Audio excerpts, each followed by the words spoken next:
Good afternoon, ladies and gentlemen. Welcome to the Jacob Marshall Lecture. It's my great honor to introduce Professor James Heckman, who probably doesn't need an introduction. Professor Heckman won the Nobel Prize in Economics in 2000 for his work on the microeconometrics of diversity and heterogeneity, and for establishing a sound causal basis for public policy evaluation. He is currently a co-editor of the Journal of Political Economy. He has published over 300 articles and 9 books. Professor Heckman has devoted his professional life to understanding the origins of major social and economic questions related to inequality, social mobility, discrimination, and the formation of skills and regulation in labor markets. While his research is rooted in economics, he has also actively collaborates across disciplines to examine all aspects of major problems.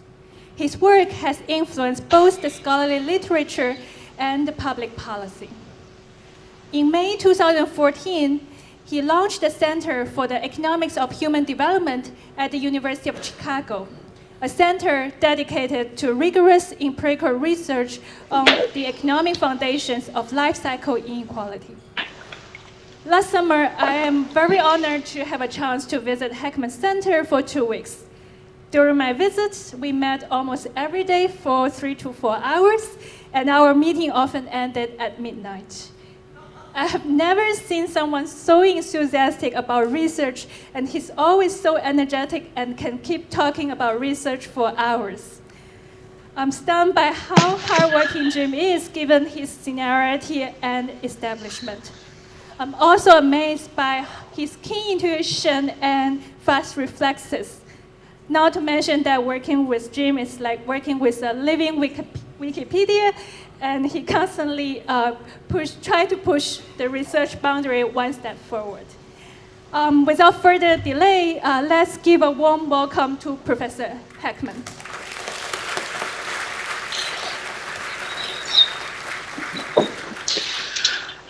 Well, thank you very much for the introduction, Nadia and Junsen.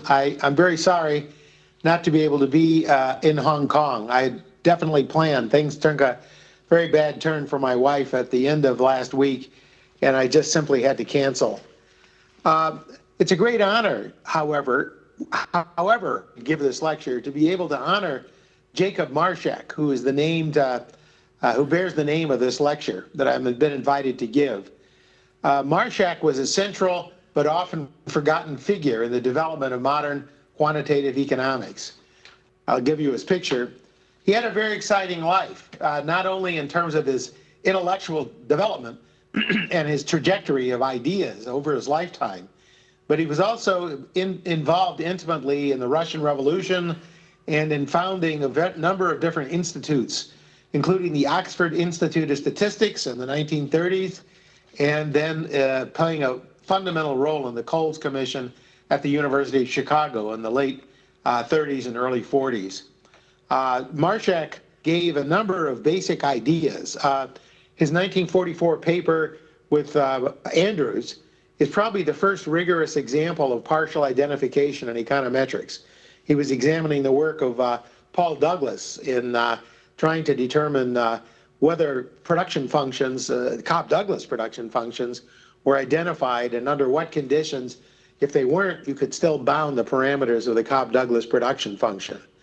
So he was an intellectual honeybee. I would describe him as somebody who was both a good economist, but somebody who also cross-fertilized fields, including psychology, choice, decision and teams, and other. Kenneth Arrow, unfortunately, who recently died, wrote a very moving description of an obituary, really, of Marshak in the late 70s when Marshak died.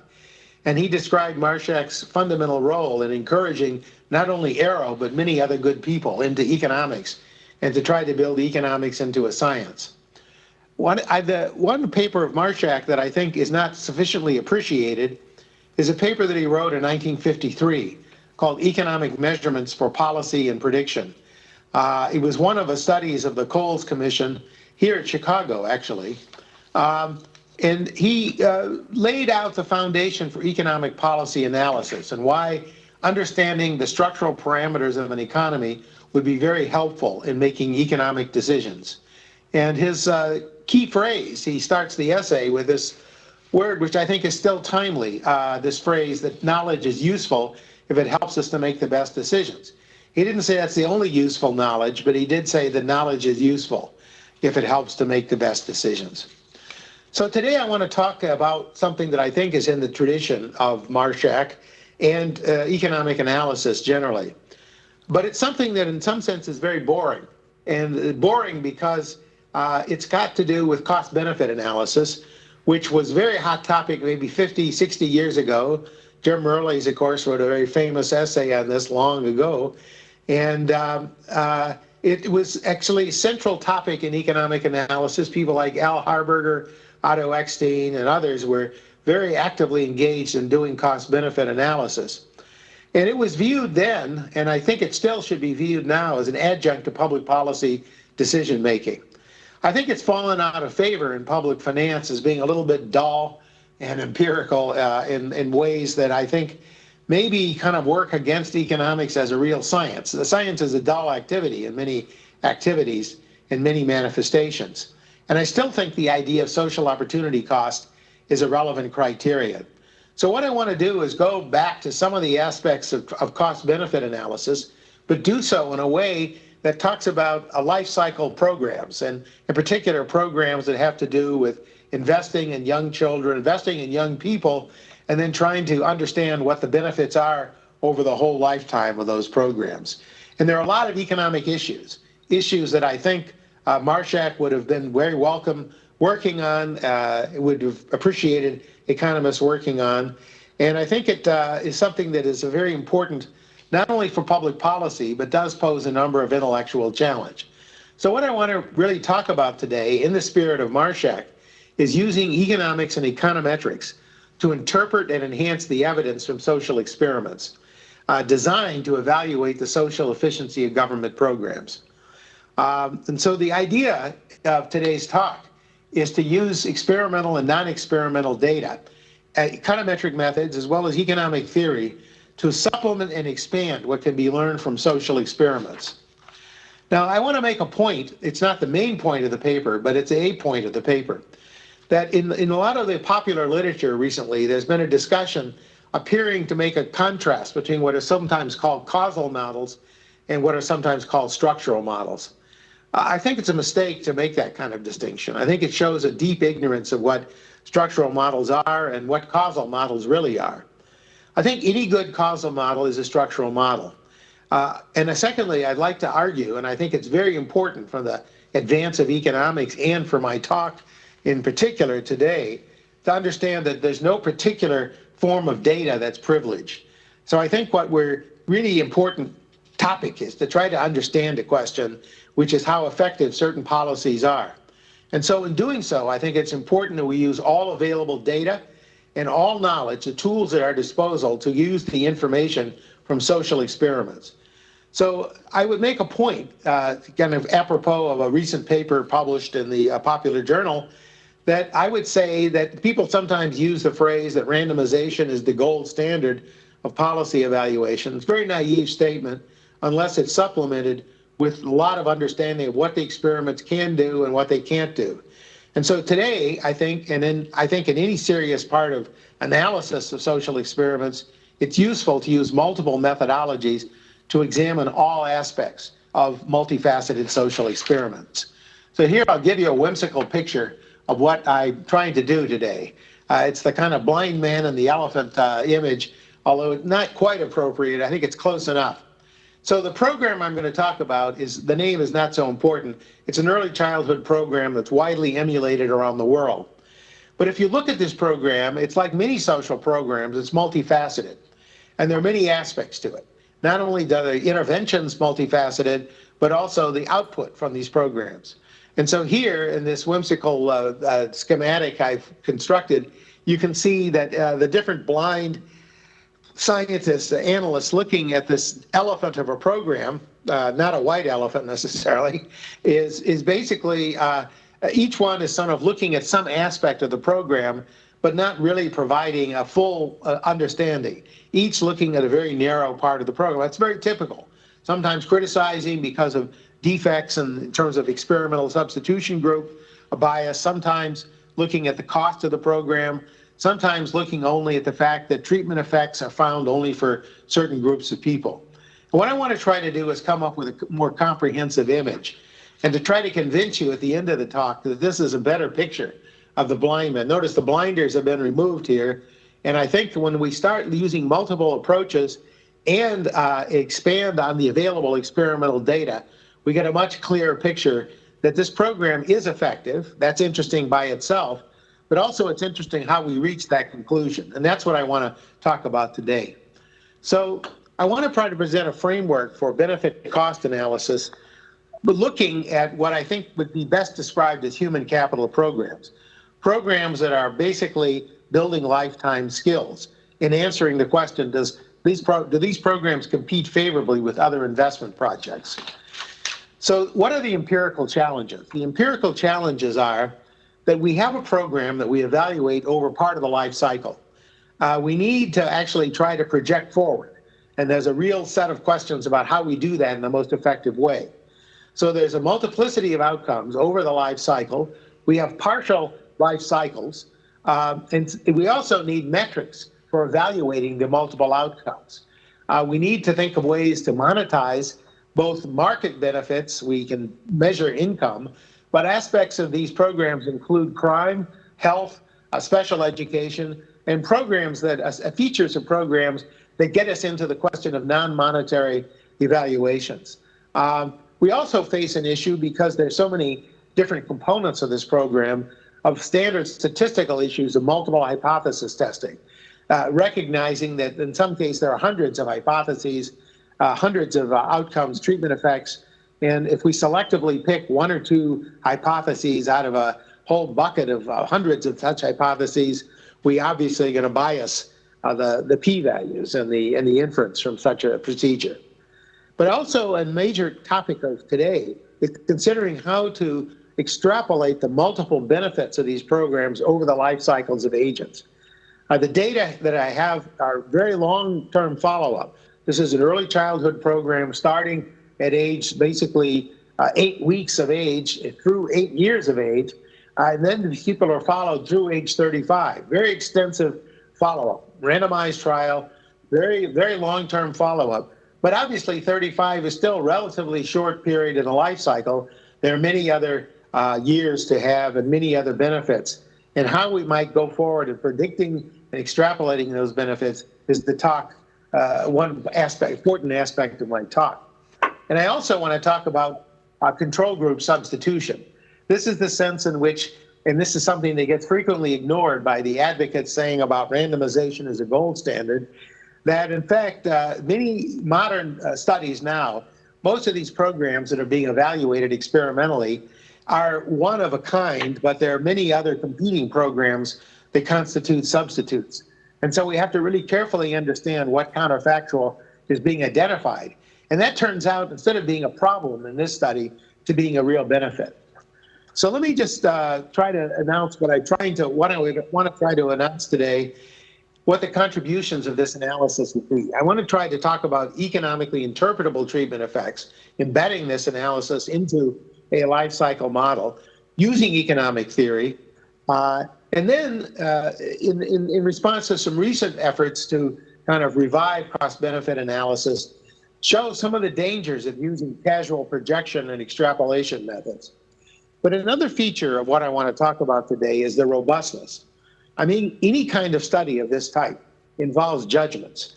And judgments, of course, will lead us to disagreements and suspicion, for sure, about whether or not how precise we're being. So instead of presenting just one estimate or a very narrow set of estimates, what I want to try to do is present a robustness study that accounts for the usual kind of econometric estimation error, that also considers forecast error, that looks at functional form specifications, and crucially, when you look at non-market costs and benefits, the sensitivity of any estimates to alternative assumptions, say about the benefits of health the benefits of reduced crime and social opportunities opened up in terms of economic opportunity across generations, and substitution bias.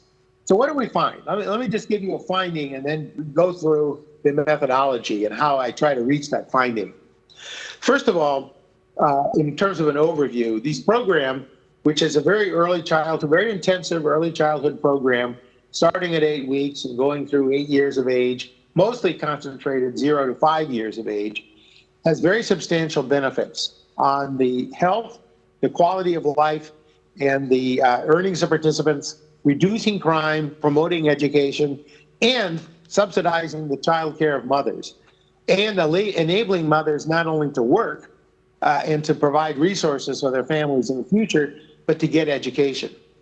And so to just kind of present an overview of where I am going with this, when we compute the rate of return, the estimate that I would consider the median estimate across a number of different settings, and I'll show you what the assumptions are, is about 13% per annum with a benefit cost ratio of about 6.3%. And there's a large range of estimates. So we look at extensive sensitivity analysis. This goes beyond the kind of standard kind of partial identification analysis to consider some of the more subjective aspects that have to do with the evaluation of non-market benefits and costs. So the kind of estimate that I'm going to show you and try to produce is basically summarized by figure 1 here, which is looking at the components of benefits over the life cycle. This groups the males and the females together, although there are very important differences by gender. The program costs are substantial. It's like $80,000 or so upfront, at least in the first 8 years of life, most of it concentrated in the first 5 years of life. The net present value, however, is also substantial. And this is surviving under different discount rates. This is 3%, but we can get a substantial benefit at 7% even. But the components break down into components of enhanced labor income, enhanced parental labor income, and including educational benefits for the mother, health benefits, reduced crime benefits, and the like. So there are, but also, in order to kind of understand that there really is a range of estimates, I give you here in this graph, which may be way too busy, the figure overall.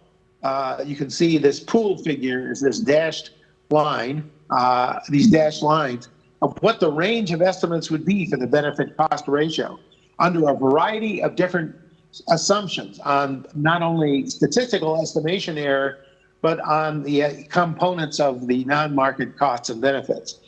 And the medians are given by these vertical lines, the median of these estimates, and you can see a very substantial benefit for males. I don't know if you can see the males, the pattern for males, the very light lines for males, dark lines for females. But the estimates that I gave about rates of return or benefit cost ratios, the rate of return is about 10% for females at the median and 13% for males. Okay, so I want to try to justify this and then look at what the range would be for internal rates of return. Benefit cost ratio, I gave you a second ago. These would be comparable figures. And then if we just looked at net present values, again, a range of estimates. So not a single estimate, but a range of estimates that, and then I don't want to work my way up to this figure. This looks like a heart showing my fondness for this program, but it's not really that. What it's showing essentially is what the various benefit cost ratios are and internal rates of return under different assumptions, putting different components together. So for example, what if we just look at parental income effects, or if you look at labor income of the individuals, or if you look at health benefits.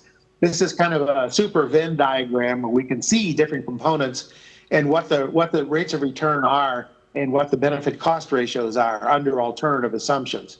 So the goal here is to try to present a very robust set of estimates so you can take a look at this for yourself. And of course, reconstitute it in any way you find more attractive if you dispute some of what I do here. There are some substantial differences by gender, and this is something that hasn't been fully appreciated.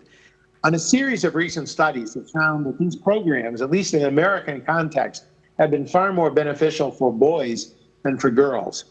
And especially if we do monetized benefits, look at monetized benefits.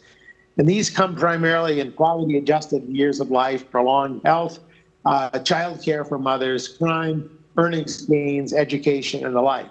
There's still significant effects for both boys and girls, but boys do benefit more. And I'll explain. It's an interesting piece of empirical analysis, just which boys benefit and in what contrast.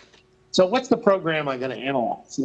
The program is something that's been very widely replicated around the world. I'll give you an example. The program analyzed the so-called ABC Care. The program was launched 40 years ago in North Carolina, targeted to disadvantaged children, predominantly African-American children, but not exclusively. It had 2 stages of randomization. Children were randomized to the first stage, 0 to 5, and then followed through 5 to 8 years of age. The second stage has very weak effects, and I'm not really going to discuss its effects. You cannot reject the fact that you can discard pool, the second stage results with the people randomized in and out on the second stage with the first stage people. So I'm not going to worry much about the second stage. The program itself was quite intensive. I won't go through all the details, but it was basically, the program was designed to remediate disadvantage. It had a full day curriculum. So what it does is it provides childcare for mothers over the working day. So you have actually 9 to 10 hours of childcare. But in addition, classroom experience, and in more than just standard classroom, because some of these children are only 8 weeks old, basically encouraging children in pre-academic skills and so forth, and access to health screening. So that's the multifaceted aspect of the program. The other component that's essentially very interesting is the subsidized childcare. Children were essentially brought in at 7:45, and mothers could pick the children up at 5:30.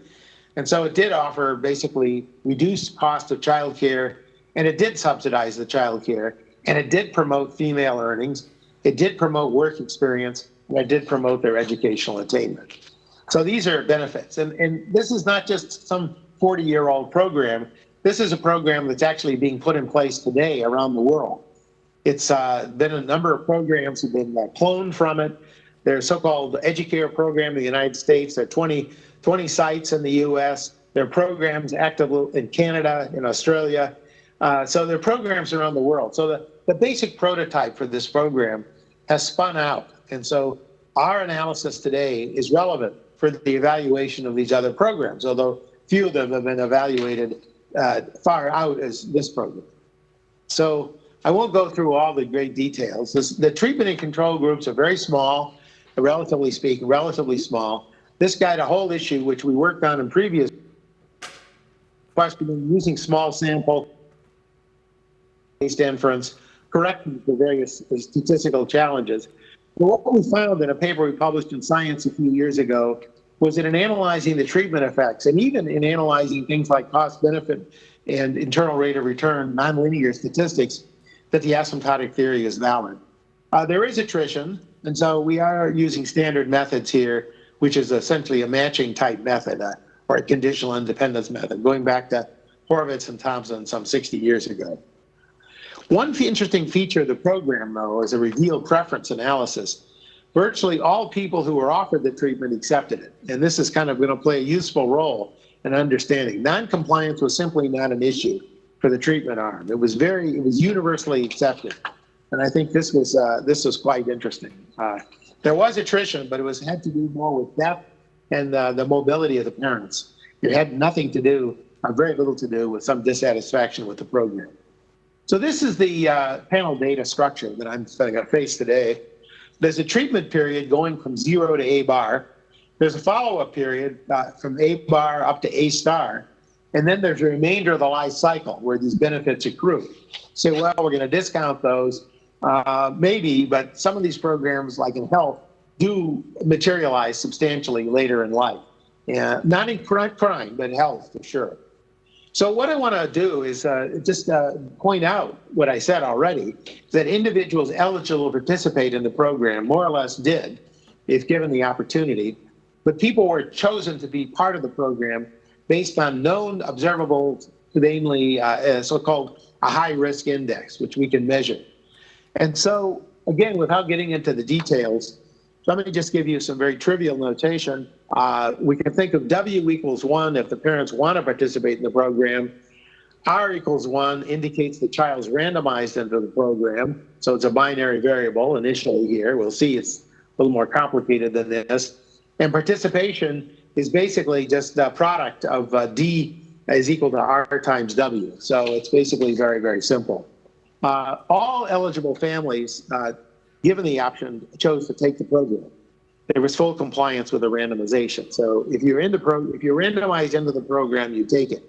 So that's a sense in which looking at the market and looking with what information they had at their disposal, which may not be complete for sure, they chose to think this was a superior program.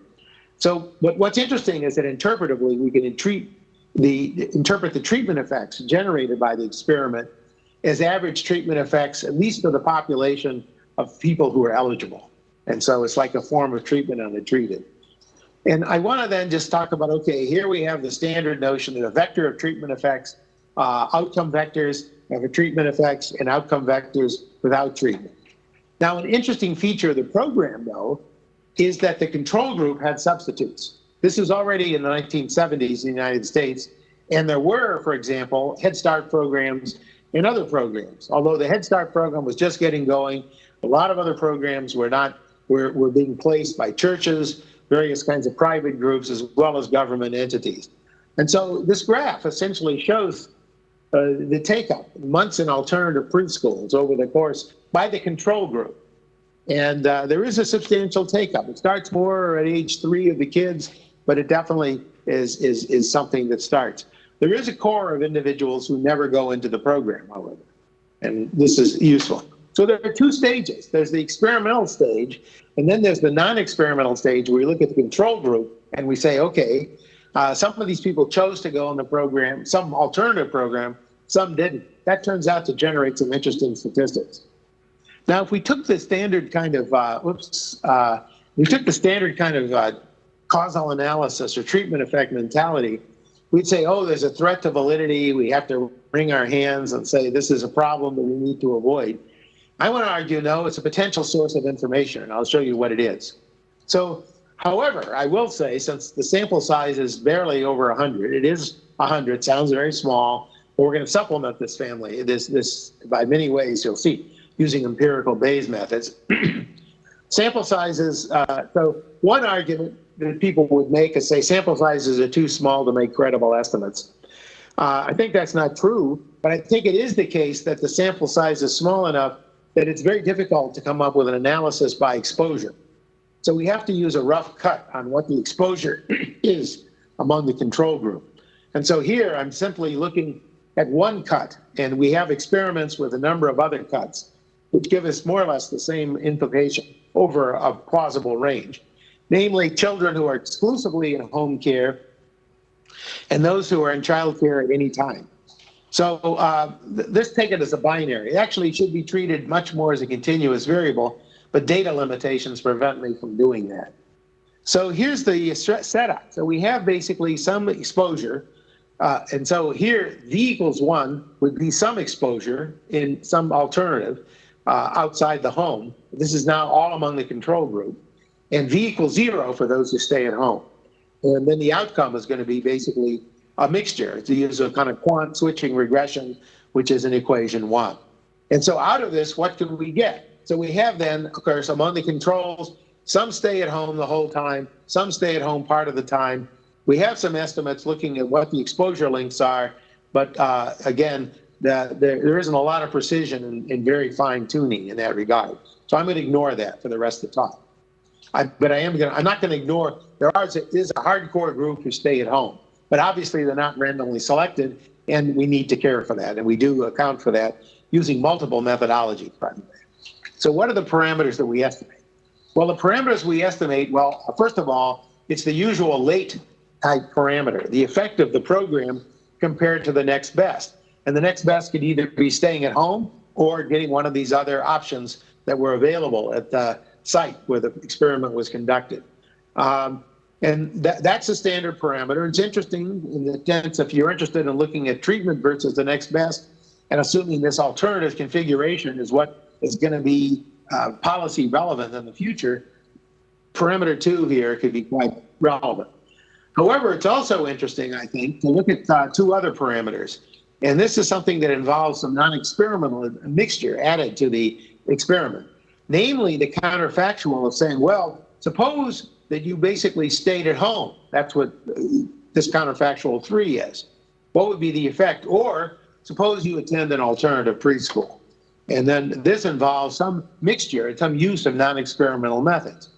And so, many people at this point would throw up their hands and say, this is terrible, we can't learn anything. And I think that's wrong. And I'll show you what I think we can learn. However, it does involve an element of judgment, and it involves an element of bringing in identification conditions. So instead of looking at one method, we look at 3 methods: standard instrumental variables methods, standard kind of structural methods for controlling for selection, as well as matching, the standard matching methods. So the question then in this large experiment, and trying to understand it, is how to summarize and interpret these multiple treatment effects.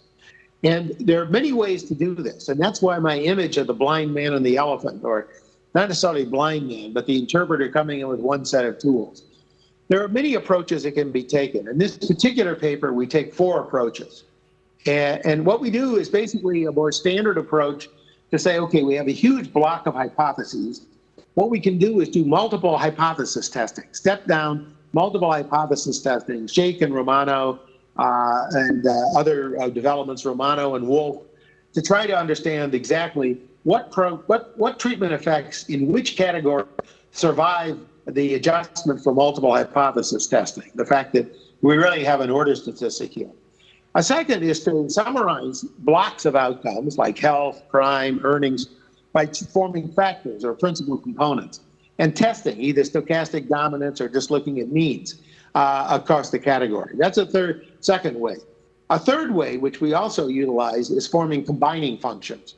The combining functions essentially ask what fraction of these hypotheses are different from 0, and I'll explain what they are. So combining functions is another way to form the aggregate. And a fourth way, and the way that I want to emphasize, is the benefit-cost ratio. And the reason why I emphasize all 4 of these approaches is that there's general agreement, and in general agreement, but not universal agreement. And in fact, when we start counting the number of beneficial outcomes versus valuing them, we'll find some interesting differences. More benefits just in terms of numerical benefits for girls, just counting benefits, but valuing the benefits made it for boys. And that largely comes through the effects of crime and health, which are very, very costly to society and which have much stronger effects for the boys than for the girls. So let me just give you a quick overview. I don't want to focus on this solely. The step-down block analysis basically shows that males get very high, more likely to be employed, have better health, fewer felony arrests. Girls are more likely to benefit on certain cognitive outcomes, education in particular, but it also increases their employment and it does reduce their crime. But if we look at the factors by block, it more or less agrees with the step down, so I'm not going to go through that. The combining function is a little different, which people may not have seen before or used. It's pretty standard. It's basically looking at treatment effects, not only within the group, but across groups. But I mean within gender groups and across groups. But it's basically looking at treatment effects and asking how many treatment effects are beneficial within the block. So we have a lot of different outcomes along each type, multiple measures of health, multiple measures of education, multiple measures of crime, criminal activity. And so we can also look at what is this notion of a treatment effect here, okay? So for each block of outcomes, a treatment effect, and then counting the treatment effects, just literally the proportion, this is the absolute count, but then normalizing by the number of outcomes within each block. So each one of these blocks has multiple measurements on an underlying structure, and we can get this proportion. And under the assumption, which I'm going to make, and which is, I think, valid for this sample of asymptotic normality, these will follow some central limit theorem. And we will then make then use that to essentially come up with a null hypothesis that under the null it should be around 50-50, this combining function. And this accounts for all the dependence across the different outcomes. This is not just naive. I mean, the intuition here is very simple. If you keep tossing a coin and it keeps coming up positive, even though each one of those coin tosses themselves, each coin toss itself would not be that informative, the aggregate of those could be quite informative. This is a version of that, but it accounts for the dependence on the successive coin tosses and the heteroscedasticity. So it's a little more subtle than that.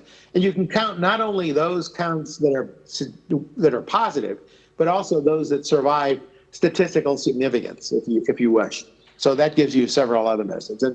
And so what we can do is also, by using these counts, avoid the problem of cherry picking or the problem of multiple hypothesis testing and arbitrarily selecting blocks. So that's the goal. Let me just show you what the estimated combining functions are. One thing that's very interesting is there are pronounced gender differences. So here's what I was talking about. If we just look at the percentage of all outcomes with positive treatment effect, this isn't positive and significant. The null, the benchmark, would be around 50%. And what you see is for both men and women, very strong effects well above the 50 percentile mark. As I say, we're adjusting for dependence across each one of those tosses. So these combining functions account for statistical dependence. If we use another criterion, which is at the 10% level, you'd expect, well, 10% of these should be significant just by chance, right? But it turns out that on average, now this is an average statement, but still it's a linear statistic, so it can form the mean. But you're still finding significant differences, but more beneficial, just counting numbers for females than for males. However, and this is something that I probably can't develop too much today, but I'm looking at the notion, if individuals stay at home, what's the benefit of the effect? You can see that if I look at that second treatment effect that I gave you a minute ago, the one among comparing this treatment to the controls who stay at home, that what you get is that you're not far from arguing, well, there's not much of a treatment effect for the males, this compared to staying at home, which is interesting. There are substantial gender differences among categories. I probably shouldn't do this, but I will say, in terms of the findings in the literature, that control males do better generally than control females. And what happens is this weakens and reverses for the treatment group. And so, in other words, at the baseline, the controls do better. It turns out that if you take boys and put the boys in, so this is at benchmark, you put the boys now into the treatment program and you follow them, and it turns out the girls are actually benefiting in a way, relatively speaking. So there's some reversal. So the control males do better than the control females. This weakens and reverses in some cases for the treatment group.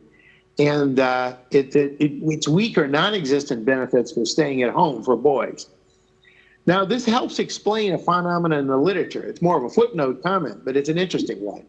There's been a big discussion by an early paper 10 years ago by Baker, and more recently work by Kotlenberg and Lehr, showing that low-quality childcare children. And Kotlenberg and that's really focused mostly among boys. And the structure then is basically that the boys are, that turns out that we find this. And we find that what it has to do with is the boys versus low quality daycare. Anyway, I'll come back to that if I have time. So now this is the key point that I want to focus on, is predicting and monetizing life cycle costs and benefits. And this takes us into a serious econometric problem. And it's a forecasting problem. So we have data on the control and treatment group members through age A star, okay? And then we have post-treatment outcomes we'd like to be able to make. So we need to solve this forecasting problem. And the way to do this, of course, is to use auxiliary data samples. And the way that formally we do this is using versions of empirical Bayes methods to combine multiple samples, okay? So it's an issue about structural forecasting. So there's no available information on future outcomes for the experimental group. We can predict post-sample life cycle benefits using synthetic cohorts. standard method in time series analysis done since, at least in my knowledge, at least since Jacob Mintzer's old book on schooling experience and earnings. What we need is groups that are comparable to the baselines. But clearly, as I put in bold here, there's a huge issue. When we're going off and using auxiliary samples and using synthetic cohorts, we have to face this question of non-comparability. What we're doing is we're extrapolating forward with a group of people who weren't in the experiment, and we're saying, what can their life cycles be used to replicate the life cycles of individuals who are in this experiment? And so that gets us into a serious question, a question that's more, maybe even more Knightian than Marshakian, if you will. So the problem with this is the following. There's been a lot of work on this, some work on this recently. I've done some work on this, or some others working on this as well. The problem is, let me just give you the example, that when you have an experimental relationship, like take education income, we have an experimentally determined educational increase, okay? We offer children subsidies to go to school, say. We have a relationship between income and education in the experimental sample. In the non-experimental sample, we may also have such a relationship, but that relationship is could be fundamentally different. And the experiment is basically controlling for ability in a way that the non-experimental data is not. So maybe it's a banality to say this, but we need to make valid extrapolations. We obviously need common variables. That's trivial. We need common supports so we can actually make extension. And then, crucially, we need common stochastic processes, recognizing the fact that the experiment itself is changing the stochastic relationship between these inputs and outputs. So how can we address this? And what I want to, there's a huge literature in biostatistics, old literature, 30 years old, going back to Prentice of Kalb-Fleisch and Prentice, Zing and Little has some nice summary papers on this, the so-called surrogate markers.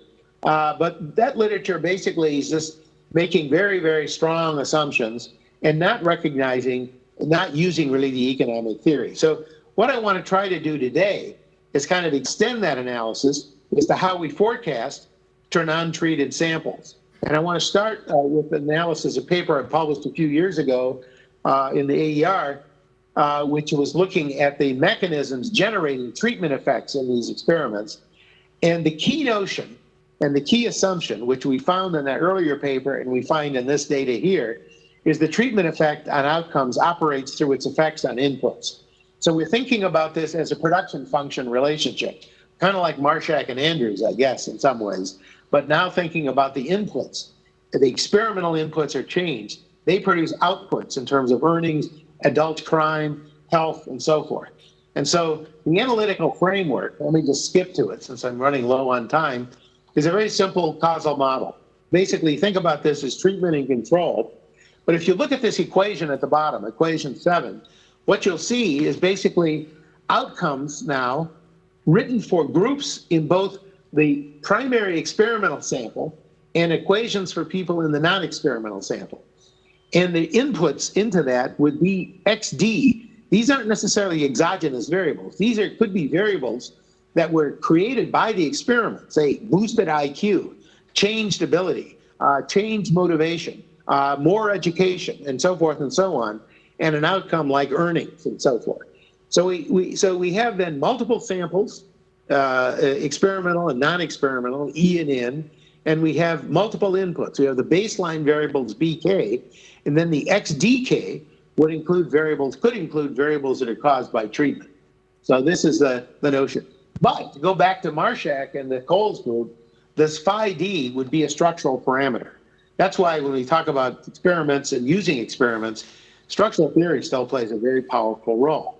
So some trivialities and normalization needed on the errors. I'm going to make it additively separable for today. Not essential, but it makes things simpler.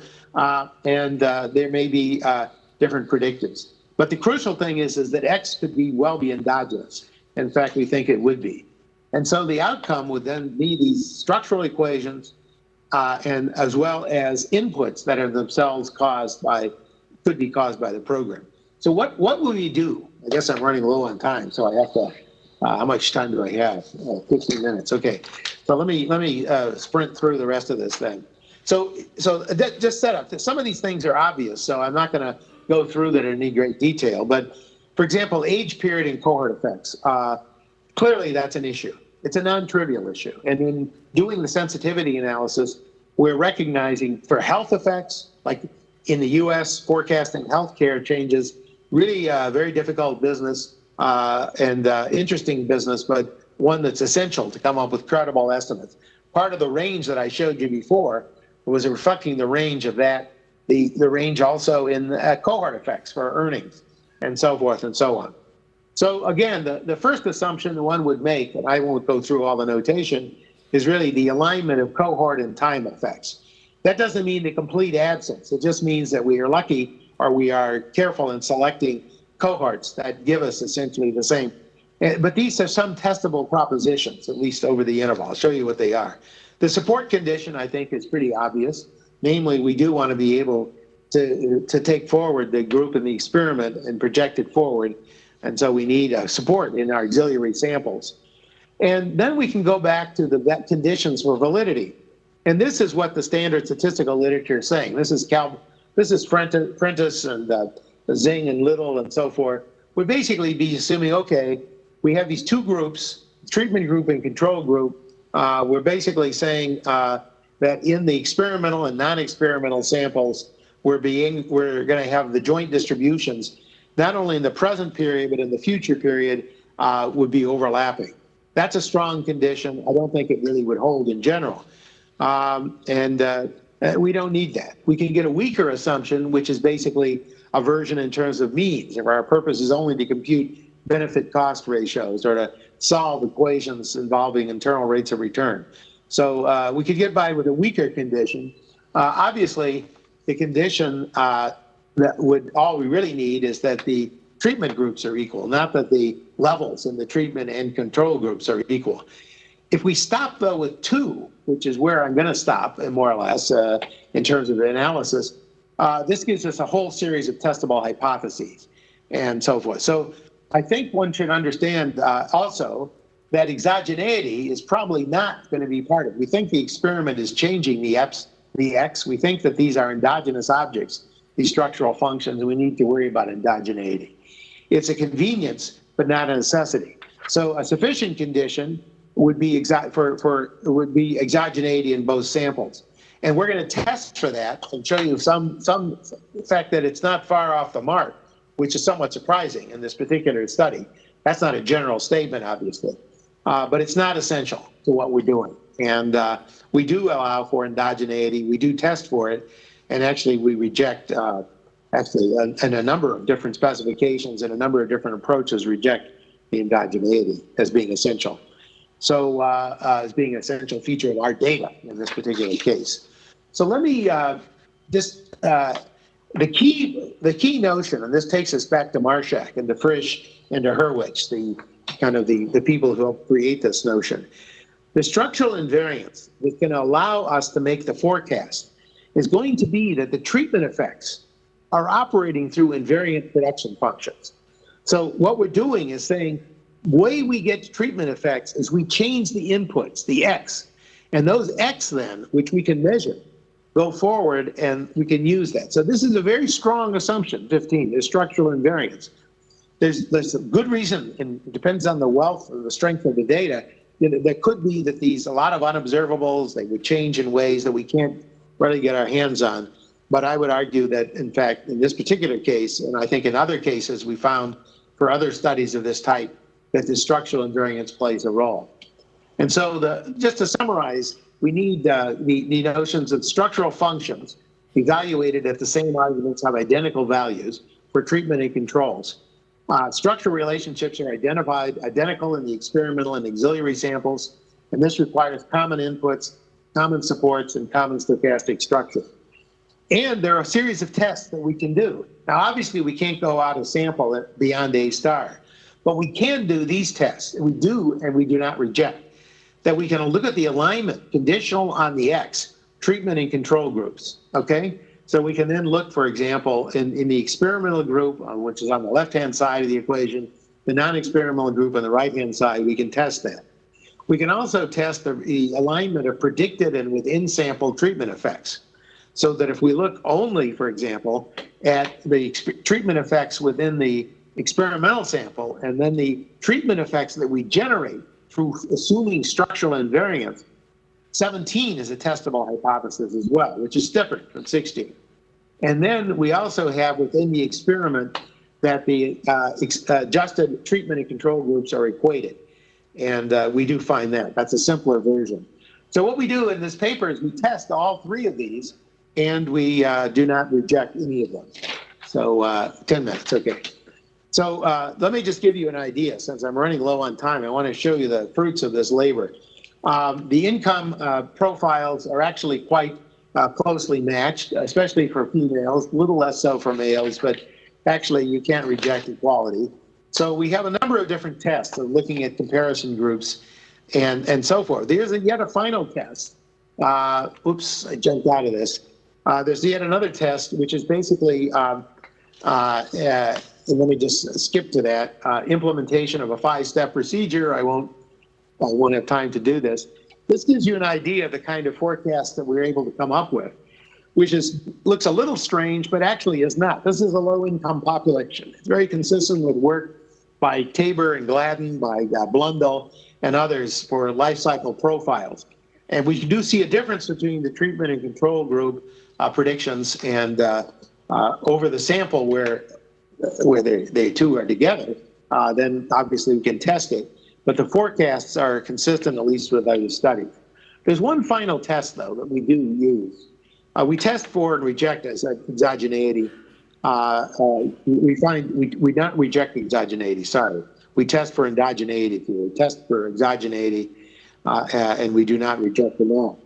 But there is another approach we could take. Under exogeneity, we can use an unparametric matching procedure, which basically is forming the control groups that we experimentally, in the control group and in the treatment group, finding in the auxiliary samples matches based on the X that we find from the experiment. And what we find is very close agreement between the matching estimates and some of the other estimates that are using the policy invariant structural analysis. So let me just show you the fruits of this analysis. Sorry to go through this so quickly, but I should say there are many components to this, and we're not able to, in the interest of time, we're not able to go through all the details. This work with Dana Goldman at the Schaefer Center at USC shows, for example, in terms of health, we estimate a dynamic competing risk model, sort of building on his earlier work on the Future of America model. It projects health outcomes. There are substantial health outcomes of the program. Programs that were not anticipated initially. Very substantial effects on blood pressure, on hypertension, metabolic syndrome, and so forth. And we estimate essentially a competing risks model and then project that forward, in this case using data fit on health and retirement survey data going forward with and panel survey of income dynamics. So I won't be able to go through all the details, but we do estimate a competing risk model. And this by itself is quite interesting. I was very amazed to find how little work had actually been done on estimating dynamic multi-disease competing risk model. And our plan is to go forward with this, integrating further. So this is a first-order Markov model. We do specification tests against a second-order model, and we find effects. I'm going to have to skip over it. If we look at crime, we make a number of different scenarios. The large literature about the robustness to crime, how we treat arrests, and construct predictions. So there is a literature which we refer to. We have a very extensive analysis. I'm not able to show all of that, but there is an extensive sensitivity analysis. I can send anybody the paper who wants to see it. So let me just try to put it together. I have, 5 minutes or so? So let me try to put it all together quickly. The cost of the program I mentioned is like $18,000 per year, 5 years, so it's close to $90,000 as the cost, very high cost, okay? So if we look at this, for example, look at the present value component. I'll go back to what I started with. We pool over males and females. What we find is that the negative, there's a cost, obviously. That's the upfront cost. The total benefits for the group are well in excess of close to $500,000, a cost of $80,000. These are discounted now at 3%, as I mentioned. We also have estimates at 7% that still survive. We look at components in terms of labor income, the parental income. We look at crime and health. Now, see, well, what do you mean by parental income? Subsidizing childcare. Obviously, that's controversial. You can say, well, why not? If the market's fully efficient, there's no need for the subsidy. That's the reason why we start doing sensitivity analysis that drops each of these components. So instead of saying, we're coming up with a single number, we're going to show you numbers that drop each one of these components. I would point out, though, and I don't have really time to develop it, is that there is a major difference between the benefits of the program for males. I don't know if you can see that, actually. The solid bar, the whole bar, which has two categories in it, the lighter and darker bars, is the total benefit for males. But you can see a substantial difference between the treatment versus some alternative preschool. It's a huge advantage of going to this good program versus the preschools that are available as alternatives, which are relatively low quality. Not so much for boys in terms of staying at home. For girls, it's a different story. That's the girl story. And they're different components. The male component plays a huge role. This is the diagram that I would now at least hope you will accept. If you look at each of these components, what you'll see is if you can drop. So what happens in this Venn diagram is only the area of the intersection of those sets. Like if you look at the upper right hand here, my upper right hand here, so you look at parental income and joined with labor income, you get a very substantial benefit cost ratio of 2.5, rate of return of 8.7. Now, if you factor in crime, you get much higher returns, crime alone and health. So the key thing is that no single component drives these results. And even within each of these results, we have sensitivity analyses. I'm not going to have time to do this, but the sensitivity analysis really is designed specifically to show some credibility here for the estimates. So, and these are the graphs that I showed you before. Across a range of sensitivity analysis, each of one is reasoned, argued, and you could, of course, look at the argument and decide whether or not you accept it. But the structure is such that you're getting these kinds of variation, but mostly finding still strong effects across most perturbations. So let me just conclude with a use of our estimates. There's recently been a revival, if you will, of cost-benefit analysis. Chetty, in a recent paper a few years ago now, sort of used this analysis of, came up with a cost-benefit analysis, kind of pioneered the idea of a program that had short-term benefits and then linked using other data sets the structure of this program. So using kind of, the effect of the program on changing test scores, and then using some auxiliary data set in saying, looking at the test score and what its effects are on earnings for another data set.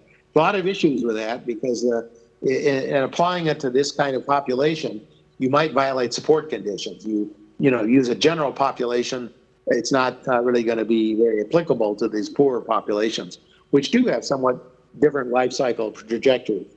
So what we do here in this table is basically apply the analysis. Most people are looking only at earnings. So we're saying, okay, and what if we did this? Well, so Chetty actually, in a study of, I think it was a Tennessee study some years ago, came up with an estimate of what the cost-benefit ratio would be that it's been used in a recent paper by Klein and Walters evaluating the Head Start program. And if you apply that Chetty method to this program, you get a benefit cost ratio of 0.58, which is really kind of below where you'd hope it would be. And this is, by the way, I forgot to mention the social costs of taxation are included. So this is not the kind of casual cost-benefit analysis, at least in what we do. So when we apply the Chetty analysis, or maybe the Klein and Walters version of the Chetty analysis, we get something like 0.58. If you look at labor income, you would get something like 0.09 in our own study. So if you just use the population versus using the samples of individuals in this, you get very, very different results. But now when you go to, that's going through age 27, which is where the standard has been. just going to age 34, you get a pickup, you get an increase, because very important growth in earnings over that period of time. But in our own method, we're finding then the movement upward, this is the last column on the table, is going from 1 to about 2. And if you go over the whole life cycle benefit, including not just labor income, but these other components, you get a substantial increase. So there are multiple issues here. One is getting common supports over which the projection's made. The second is actually the length of time over which the projection's made. And the third is the inclusive benefits. How many of these benefits, which are frequently very difficult to monetize, but I think very important when considering the program.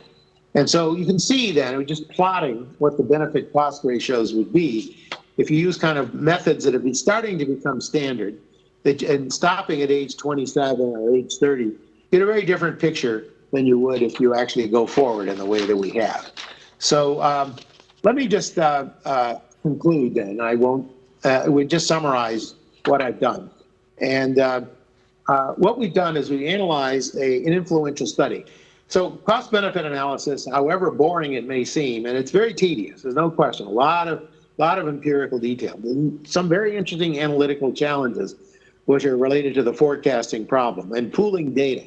I've skipped over some of these standard empirical Bayes methods, but there are some very nice econometric problems, very important ones to address. But what we've done here is to analyze an influential study that's being replicated around the world. I think what we have here is a template for evaluating social programs. And we demonstrate the value of economic and econometric theory. And I want to emphasize that I think that despite the literature that's kind of tried to make a contrast, I don't think there's any real contrast between structural and causal analysis. If you understand economics, the idea of a causal model outside of economics is insane. And here you can actually see the value of writing down explicit models and looking at the channels of intermediation and testing whether or not there is policy invariance, which we did find and tested and cannot reject. We find that economic theory, when you encode it in these models, it can be very productive in applying and making out-of-sample benefits. And so when we look at the multiple facets, we actually come up with a notion that we find this program is fairly effective. We have a variety of different estimation methods. I don't need to go through this. It has a high rate of return. I'll probably just conclude with this whimsical picture, which I already showed you, but I'll go back to the elephant. Here I think we have this multiple methodologies, multiple measurements, and supplementing the direct measurement of the elephant with auxiliary data sets to enrich what is a fairly small sample, but with a lot of information from other samples, pooling it together, accounting for the dependence, accounting for the fact that some supports are common, some are not.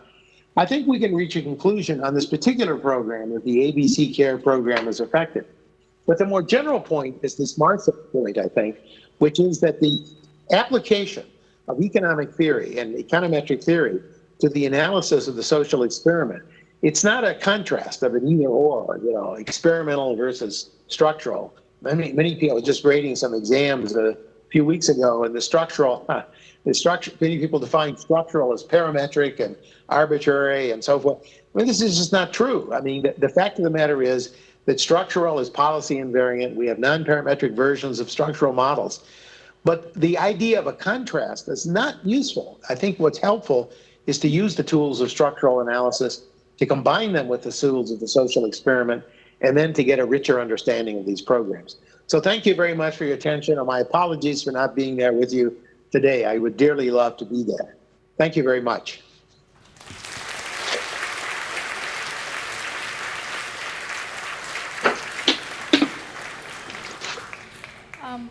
Professor Heckman, thank you very much for giving this great lecture, which benefits several hundred of participants. So let's thank Professor Heckman again for this wonderful speech.